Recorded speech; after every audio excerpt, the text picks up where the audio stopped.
참 좋으신 하나님 아버지 감사합니다. 오늘 이렇게 좋은 토요일날 맑은 날씨 속에 또 저희들 이렇게 하나님의 말씀을 공부하러 오게 하여 주시니 감사를 드립니다. 아버지 하나님, 참으로 이런 시간을 통해서 우리 좋으신 하나님의 깊으신 뜻과 그 깊으신 경륜들을 올바로 깨달아 알아가게 하시고 정말 하나님의 사람으로서 온전하게 되어져서 이 시대가 원하는 귀한 주의 종들, 주님의 아들, 딸들 다 되게 하여 주시옵소서. 오늘 이 시간도 복된 시간 되기를 원합니다. 주님 함께 하여 주시옵소서. 예수님 이름으로 기도드리옵나이다. 아멘. 예. 혹시 교재 없는 분 계세요? 예. 여기 마가복음에 대한 거를 제가 좀 일찍 하려고 저기 뒤에 두 분 오셨는데 드렸어요? 예. 그래서 마가복음을 조금 더 빨리 신속하게 끝낼 수 있도록 우리 교재에도 나와 있습니다만은 조금 더 내용을 보충해가지고 여기 프린트물을 좀 만들었습니다. 그래서 여러분들 그거 보시면서 우리 같이 공부하시면 좋겠어요. 마태복음, 마가복음, 누가복음, 요한복음, 이 성경책에 복음서만 하더라도 4개가 있어요. 그런데 이 4개 복음서를 우리는 사실 그동안에 읽을 때 이게 어떻게 차이가 나는지, 왜 4개의 복음서가 필요한지 이런 생각 전혀 없이 그냥 예수님의 생애를 그리는 게 4개인가 보다 하고서는 읽다 보니까 마가복음이나 누가복음이나 별 차이 없이 그냥 막 읽는 경향이 참 많았거든요. 그런데 이렇게 4개씩이나 있다는 것은 나름대로 중요해요. 사실 어떤 사건을 해결을 할 때 그 사건을 해결하기 위해서 꼭 필요한 사람이 있어요. 증인. 예, 증인이 한 사람이면 그만큼 신빙성이 그만큼이고, 2사람이 있으면 그 증거의 효력이 더 커지는 거고, 3사람, 4사람이 있으면 더욱더 완벽해지는 거죠. 그것처럼 예수님의 생애에 대해서도 여러 증인이 있었는데 그 중에서 이렇게 특별히 기록으로 남긴 증인이 4명이나 있다는 것은 그만큼 예수님의 생애가, 예수님이 하신 일들이 정확하게 후세 사람들에게 전달되기를 바라는 마음에서 아마도 이렇게 4개의 복음서가 있지 않겠나 하는 생각을 하게 됩니다. 그래서 근데 이 4개의 복음서가 이 사람이 각각 다르듯이 조금씩 같은 사건을 이야기하고 있지만은 조금씩 색깔들이 다르고 이 묘사하는 것들이 조금씩 다릅니다. 강조점이 다르고요. 그래서 우리들이 그 맛을 제대로 알고 이해를 해야 복음서를 잘 이해를 할 수 있습니다. 특히 마태복음이라 그런다면은 마태는 예수님의 제자였죠. 세리였고요. 유대인이었습니다. 그리고 제자이다 보니까 예수님의 공생의 기간 동안 졸졸 따라다니면서 직접 보았고, 직접 들었고, 직접 체험한 사람입니다. 마태는 이렇게 직접 체험한 사람이고, 그 다음에 마가는 어떠하냐? 마가는 통상적으로 예수님의 제자들보다 한 10살 내지 한 15살 정도 어리게 봐요. 그러다 보니 예수님 공생의 기간 동안에 이 마가라고 하는 분은 한 10대나 뭐 20대 미만, 아무튼 어릴 때였어요. 이 어릴 때 쫓아다녔으니까 이 어렸을 때 보는 경험은 또 다르잖아요. 어른이 돼서 보는 경험하고 어릴 때 보는 것은 그냥 시각적이고 눈에 콱 띄는 것만 보여지지 그 내면까지 이해를 하면서 경험하지는 않아요. 마태는 아마 경험을 했다 하더라도 그 경험적 지식은 그렇게 대단한 것은 아니었을 겁니다. 마가는요. 그러나 마가는 누구의 수제자나 다름없냐 하면은 누구? 베드로. 예수님의 수제자라고 할 수 있는 베드로를 늘 따라다니면서 수종을 너무 충성스럽게 했기 때문에 베드로의 아들이라고 칭하여질 만큼 이 마가는 열심히 베드로를 쫓아다녔던 사람입니다. 그러다 보니까 이 마가는 자기의 어릴 때 경험 플러스 또 베드로, 진짜 예수님을 제일 가까이에서 본 사람이 베드로 아니겠습니까? 이 베드로에게 직접 배웠던 사람이니까 예수님에 대한 경험이 자기가 보는 경험하고 베드로에게서 들은 경험이 이 마가의 경험이었을 겁니다. 그 경험적 지식을 가지고 이 복음서를 쓴 것이 이것이 마가입니다. 반면에 이제 우리 아직 하지는 않았습니다만 누가는 통상적으로 마가는 주로 복음서를 누굴 대상으로 썼다고요? 로마에 흩어져 있는 그리스도인들. 그 그리스도인들이 아마도 유대인일 수도 있고 아니면 로마의 이방인이면서 예수를 믿게 된 사람들일 수도 있어요. 그런데 이 마가의 시각은, 마태는 예수님이 메시아다, 진정한 메시아다, 진짜 왕이신 메시아다라는 것을 강조하기 위해서 마태는 이 복음서를 그런 시각으로 썼고, 마가는 반면에 예수님은 하나님의 아들이시지만 이 땅 위에 종으로 오셔서 일평생 섬기면서 사신 분이다 하는 이 시각으로 마가는 복음서를 썼습니다. 그러니까 이게 마태랑 마가가 조금 달라요. 그런데 이 누가는 어떠하냐? 통상적으로 누가는 직업이 의사입니다. 의사고 많은 학자들 이야기하기를 누가는 이방 사람인 것 같다. 헬라 사람. 그러나 꽤 히브리어도 잘하고 이런 사람으로서 이방인이고, 특별히 이 누가는 누구를 열심히 쫓아다녔던 사람이냐면 누구요? 바울 선생님을 열심히 쫓아다니고 정말 바울의 그 마지막 생애까지 함께 동행했던 인물이 누가였습니다. 그래서 이 누가는 사실 어떻게 보면 예수님을 직접 따라다닌 적은 없어요.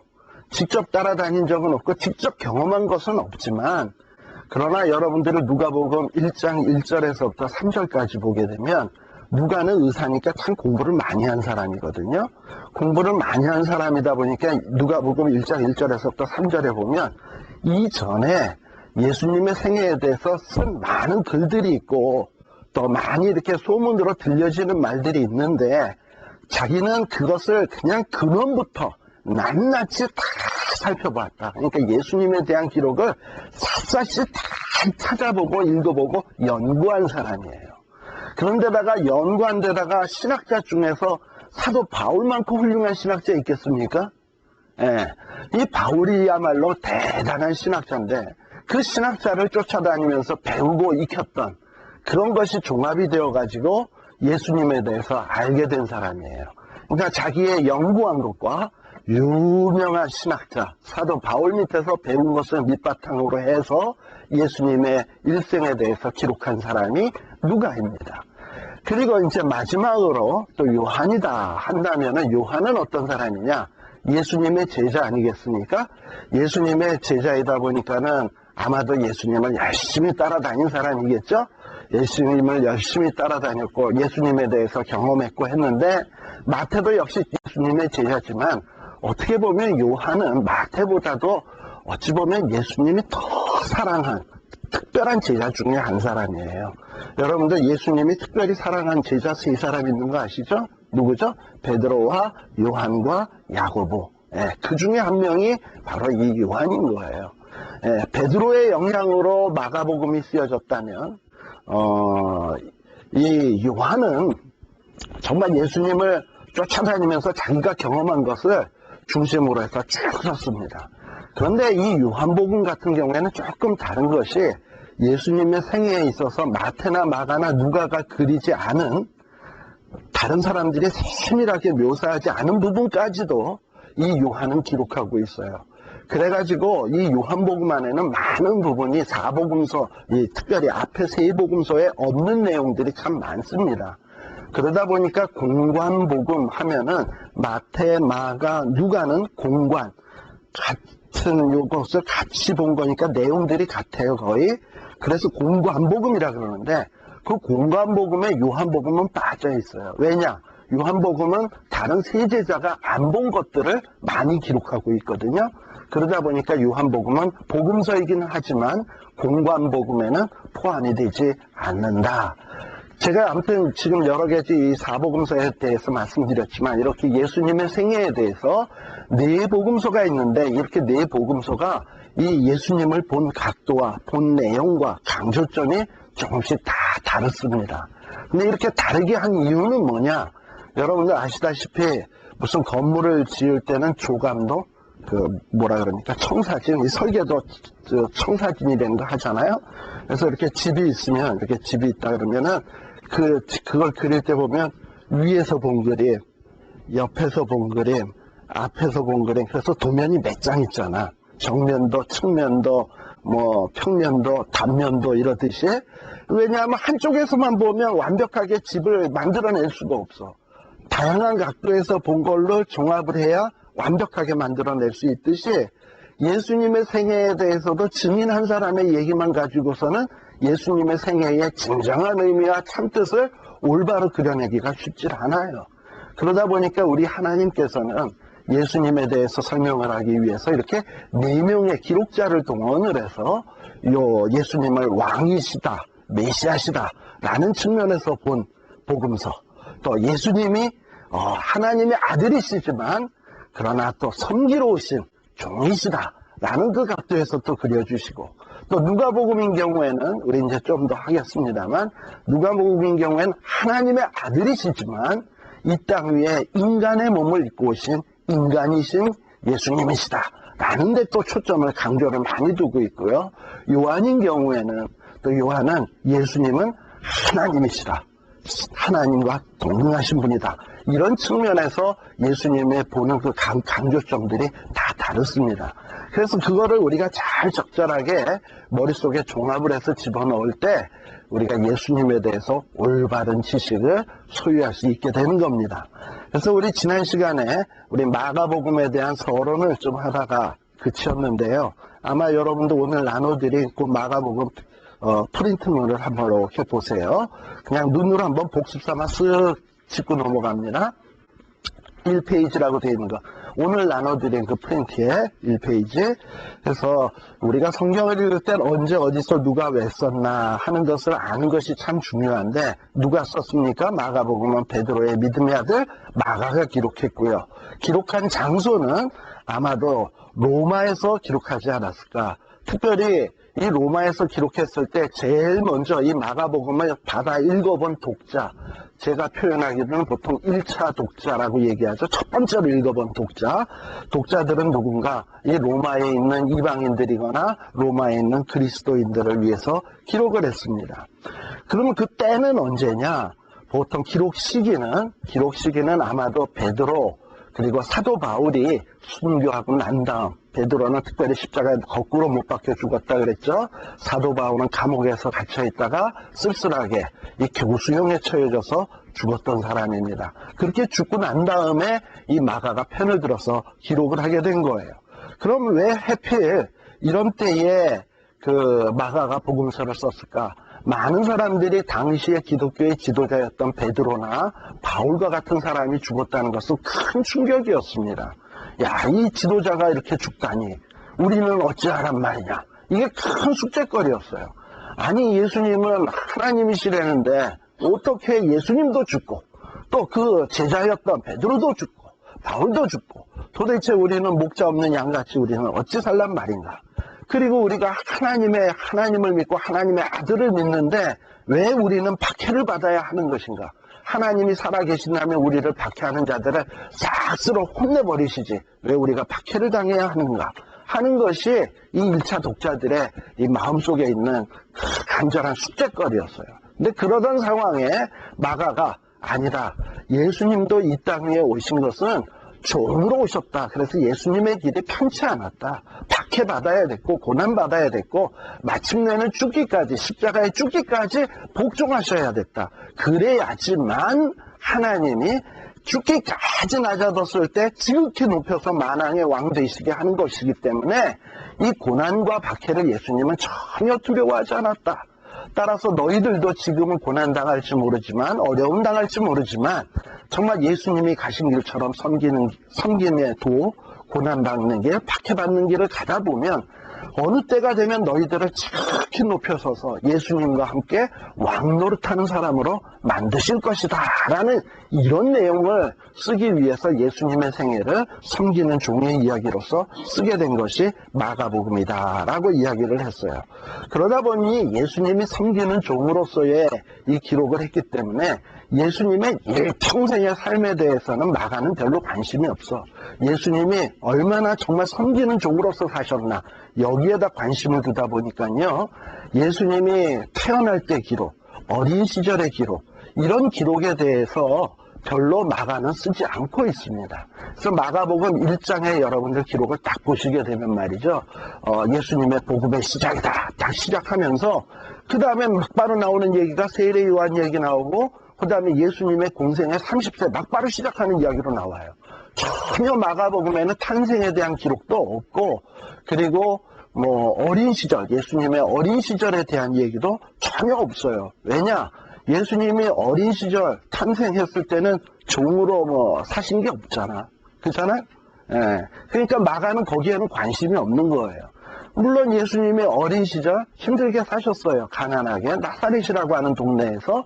그러나 그때 예수님이 사셨던 것은 인류, 어떤 하나님의 백성을 섬기는 종으로서 사신 게 아니라 한 가정의 아들로서 사신 거예요.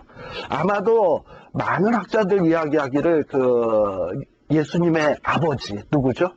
요셉. 요셉은 일찍 죽지 않았을까 이렇게 생각을 합니다. 그 근거로 드는 이야기가 뭐냐 하면은, 여러분들이 사복음서를 보다 보면 이 예수님의 탄생에 대한 이야기하면서 요셉은 등장을 하는데, 예수님의 탄생 이야기 다음서부터 요셉의 얘기가 나오는 게 없어. 요셉이 뭘 했는지 어찌 살았는지에 대한 기록이 하나도 없어요. 그러니까 아마도 요셉은 좀 일찍 죽고 마리아의 슬하에서 예수님이 자라나지 않았을까. 예수님 12살 기록 때까지만 요셉이 좀 있고 그 다음서부터는 기록이 없어요. 그래서 요셉은 일찍 죽지 않았을까. 그래서 그러다 보니까 많은 학자들 얘기하기를 예수님이 12살 이후서부터 이 젊은 청소년 시기 때서부터 아버지를 대신해서 목수일을 하지 않았을까. 예수님이 목수일을 하면서 어머니를 봉양하고 또 예수님의 동생들 있지 않습니까? 동생들을 돌보고 하지 않았을까. 그래서 예수님이 어려서 이 목수일을 하면서 집안 살림을 꾸려가는 이런 일들을 하지 않았을까. 그러니까 그런 측면에서 본다면 예수님은 종이지 않냐 하지만, 그건 자기의 가정을 섬기는 가장으로서의 섬김이지 어떻게 보면 온 인류를 위한 섬김이 아니에요. 그러다 보니 마가는 전혀 이 예수님의 어린 시절 탄생에 대한 기록을 기록하지 않고 있습니다. 왜 마가가 그런 얘기를 안 썼나 하는 것이 이제 조금 여러분들이 풀려지실 거라고 보여집니다. 그리고 또 이렇게 이 마가 같은 경우에는 예수님이 섬김의 종으로 오셨다는 것을 강조하다 보니까 이 예수님을 따르고자 하는 사람들도 마찬가지로 예수님을 따라오려거든 예수님이 겪었던 그 고난의 삶, 고통의 삶, 섬김의 삶을 너희들도 역시 따라와야 된다라는 것이 많이 강조되고 있습니다. 여러분도 오늘 나눠드린 프린트의 중간 부분에 보게 되면 이 마가복음의 거의 3분의 1이 고난에 관계된 일이에요. 예수님의 고난에 관계된 일들이 많이 기록되어 있습니다. 특별히 예수님의 섬김에 대한 얘기들이 많이 기록되어 있어요. 그러다 보니까 예수님께서도 이 제자들을 가르치실 때 이 섬김에도 고난의 길, 그리고 박해받는 길에 대해서 많이 강조하고 있습니다. 우리 거기 제가 성경구절 써놨습니다만 마가복음 8장 34절 이하를 보게 되면 우리 같이 한번 볼까요?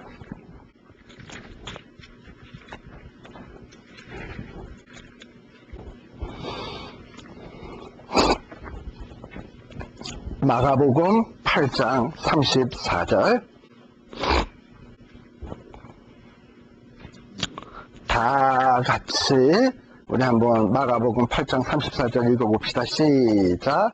무리들과 제자들을 불러 이르시되 아무든지 나를 따라거든 자기를 부인하고 자기 십자가를 지고 나를 쫓을 것이니라.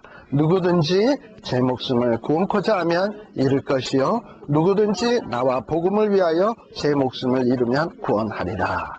예. 여기 보세요. 누구든지 나를 따라오려거든 자기를 부인해야 된다 라고 했어요. 근데 우리 예수님께서도 빌립보서 2장 표현에 의하면 그는 근본 무엇이나 하나님의 본체시나 하나님과 동등되이 여김을 받지 아니하시고, 이건 뭐야? 하나님이심을 부인한 거지. 스스로 부인하고 뭐 어떻게 오셨어? 종의 형체를 입고 이 땅에 오신 거예요. 그러니까 하나님이신데 하나님이시기를 원하지 않았어. 부인하고 종의 형체로 오고 어디까지 복종하셨어? 죽기까지 복종하셨어요. 그랬기 때문에 예수님께서도 제자들에게 하는 말씀이, 너희들이 날 따라오려거든 너희 자신을 부인해야 된다. 내가 부인했던 것처럼 부인하고, 그리고 어떻게 와야 된다? 예수님이 죽기까지 순종했던 것처럼, 어디서 죽기까지? 십자가에 죽기까지 순종했던 것처럼 너희들도 자기의 십자가를 지고 나를 쫓아와야 된다 라고 얘기하시는 거예요. 그러니까 예수님이 가신 그 고난의 길을 너희들도 따라와야 된다라고 얘기하시는 거죠. 그리고 그 다음에 나오는 35절에 나오는 내용은 뭡니까? 너희들이 제 목숨을 구원코자 하면 잃을 것이요, 누구든지 나와 복음을 위하여 제 목숨을 잃으면 구원하리라. 이 얘기가 무슨 얘기입니까? 우리 이순신 장군이 뭐 그랬대죠. 그 군인들하고 일본 사람들하고 싸울 때 죽고자 하면, 아니지, 살고자 하면 죽을 것이요, 죽고자 하면 살리라. 뭐 필사즉생 뭐 이러고 했잖아요. 그것처럼 예수님도 뭐냐면 자기의 목숨을 구원코자 하면 잃는다. 자, 이건 지금 뭘 염두에다 두고 한 거냐면, 지금 1차 독자들에게는 조금만 있으면, 이게 AD 70년, 80년 요때거든요. 근데 조금 있으면 네로의 박해가 로마에 확 일어날 거예요. 그래가지고 그 코바디스 영화에 보게 되면 많은 신자들이 사자밥이 되고, 불에 타서 바베큐가 되고, 뭐 이런 일들이 생기거든요. 그러다 보니 사람들의 심정이 어때? 야, 이거 예수 믿었더니 이게 죽게 생겼네. 이거 때려칠까? 그래야 내가 살지 해서 살려고들 노력한 사람도 있을 거예요. 그리고 어쩌면 예수 믿는 사람을 밀고 하는 사람도 있을 것이고.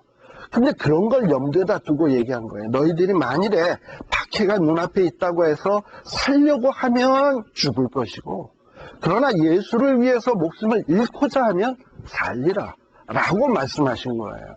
그러니까 미래에 있어요. 마가는 이 복음서를 기록하면서 예수님의 한 말씀, 박해를 당했을 때 우리가 어떤 태도로 살아가야 될 것인가 하는 것을 분명하게 가르치기 위해서 이런 말씀들을 복음서 안에 기록해 놓고 있는 거예요. 또한 9장 30절 같은 데도 보게 되면, 여기에도 보면 자, 9장 30절 31절에도 보게 되면 예수님이 하신 말씀들, 이런 얘기들을 빠지지 않고 기록하고 있어요.